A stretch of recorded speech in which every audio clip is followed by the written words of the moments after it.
নমস্কাৰ, মোৰ নাম শ্ৰীমতী প্ৰীতি নেওগ।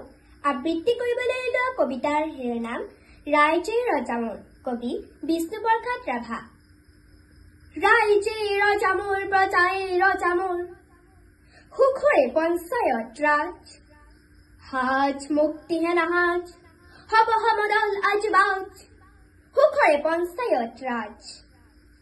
জৰ্জৰ কণ্ঠৰ, হৃদয়ৰ মৰ্মৰ, হত বেদনাৰ সুৎপল, কত বা বক্ষৰ, বন্যাৰে ৰক্তৰ, ৰক্তিম কলিজাৰ ঢল।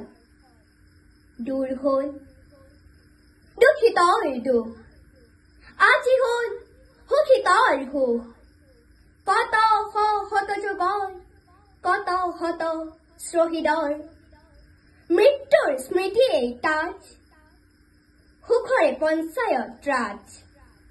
উদিছে নবীন সূৰ্য, বাজিছে বিদায় যুদ্ধ, জাগে দিনহীন সূৰ্য, উজ্জীৱিত নৱ বীৰ্য, পাতে নৱ জনগণ ৰাজ, সুখৰে পঞ্চায়ত ৰাজ। ধন্যবাদ।